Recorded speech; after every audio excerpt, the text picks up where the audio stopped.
என்னுடைய சகோதரர் யாரு, என்னுடைய அண்டை வீட்டார் யாரு, என்னுடைய குடும்பத்தார்களுக்கு நான் என்ன செய்யணும், என்னுடைய ஊராருக்கு நான் என்ன செய்யணும், எதுவுமே தெரியாது. அவனுடைய விருப்பப்படி வாழும். ஆடு மாடு மாதிரி மாடு போய்கிட்டு இருக்கும், இங்கடுமையும் இங்கடுமையும் ஆடு மாடு மாதிரி இருக்காங்க. ஆனா ரசூலுல்லாஹி ஸல்லல்லாஹு அலைஹி வஸல்லம் அந்த மனிதர்களுக்கு மனிதராக வாழ்வதற்கு வழிகாட்டினார். மனிதர்கள் எப்படி வாழணும்? சலாம் கூட இல்ல. இன்னைக்கு நம்ம ஒரு முஸ்லீமை பார்த்து அஸ்ஸலாமு அலைக்கும் வரஹ்மத்துல்லாஹ்னு சொல்றோம்னா அதோடைய மோஜிவி யாரு? ரசூலுல்லாஹி ஸல்லல்லாஹு அலைஹி வஸல்லம். நல்லா இருக்கிறீங்களா, நல்லா இருக்கிறீங்களா? இது யார் கொண்டு வந்தது?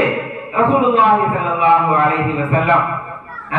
பெரியவர்களை கண்ணியப்படுத்துவது, சிறியவர்களுக்கு அன்பு காட்டுவது எங்கேருந்து வந்துச்சு? ரசூலுல்லாஹி ஸல்லல்லாஹு அலைஹி வஸல்லம் கொண்டு வந்தாங்க. மல்லம் யுஅஃகிர் கபீரனா